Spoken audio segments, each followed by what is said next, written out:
एक बात मैं नहीं समझ पाया कि समाजवादी पार्टी की सरकार 12 से 17 तक थी और रसोइयों को मानदेय जो मिलता था वह मुश्किल से 500 रुपये से कम मिलता था। ये 3,72,000 जो रसोइयां हैं, 8 घंटे एक तो उनकी सेवा नहीं होती है। आप लोगों ने दूसरा उनके साथ अन्याय ये किया कि जिनके बच्चे नहीं पढ़ेंगे उनको सेवा से हटा दिया जाएगा। तीसरा, मनमर्जी से चयन होता था, कोई मेरिट उसकी नहीं होती थी।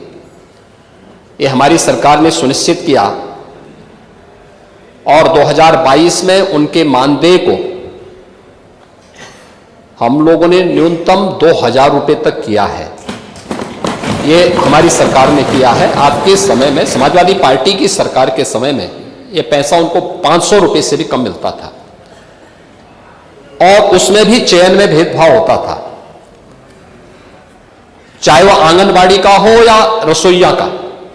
ये सभी बेहतरीन सेवा कर रही हैं और मैं सचमुच इनका सभी का अभिनंदन करूंगा, क्योंकि फील्ड लेवल में इन्होंने कोरोना कालखंड में बहुत बेहतरीन कार्य करके अपनी सेवाओं के माध्यम से शासन की योजनाओं को प्रत्येक परिवार तक पहुंचाने के लिए बहुत अभिनंदनीय कार्य किया।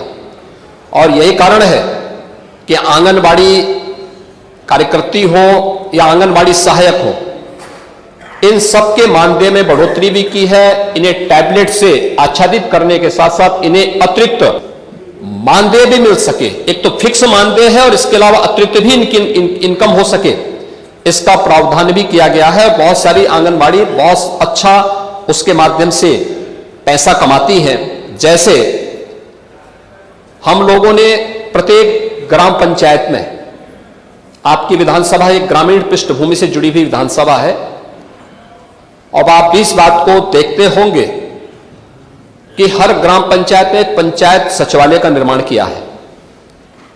पंचायत सचिवालय का निर्माण के पीछे का उद्देश्य यह है कि ग्रामीण क्षेत्र में हम गांव को ही स्वावलंबी बना करके राष्ट्रपिता महात्मा गांधी के ग्राम स्वराज की परिकल्पना को साकार कर सकें। वहां पे कंप्यूटर ऑपरेटर के रूप में पंचायत सहायक रखा गया है, वीसी सखी रखी गई है, बैंकिंग कॉरेस्पॉन्डेंट सखी, वह गांव के अंदर वित्तीय लेन देन का काम करती है। हमने 6 महीने के लिए उन्हें एक निश्चित मानदेय के साथ जोड़ा, लेकिन जब उन बैंक से उनका कमीशन बन गया तो वह अपना पैसा कमा रही है। आपके सुल्तानपुर की एक बीसी सखी अब तक 15-15.5 लाख रुपए से अधिक का कमीशन प्राप्त कर चुकी है। यह कार्य उस पर निर्भर करता है और पंचायत सहायक को भी हमने ऐसे 6,000 रुपए हम प्रतिमाह देते हैं। वह गांव में 6,000 रुपए तो फिक्स मानदेय प्राप्त कर रहा है, लेकिन साथ साथ जाति प्रमाण पत्र, आय प्रमाण पत्र, निवास प्रमाण पत्र, खतौनी की नकल या अन्य सभी योजनाओं से संबंधित जिन योजनाओं का वह ऑनलाइन सर्विस वहां दे रहा है, प्रति सर्विस उसको 5 रुपए अतिरिक्त भी प्राप्त होता है। तो अगर कोई कार्य करने वाला व्यक्ति होगा तो वह उसको बेहतरीन इंसेंटिव वहां मिल जाता है, जो उसके मानदेय और वेतन से बेहतरीन पैकेज होता है।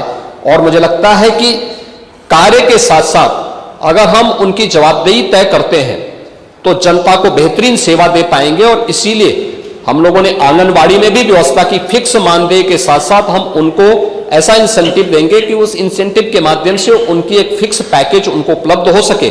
आंगनबाड़ी में भी यही किया गया है और समय आने पर जब इसके बारे में आवश्यक होगा तो अवश्य सरकार इसके बारे में विचार करेगी कि जिन लोगों ने बेहतरीन कार्य किया है उनको बेहतरीन मानदेय या उनको उस प्रकार का पैकेज भी प्राप्त हो।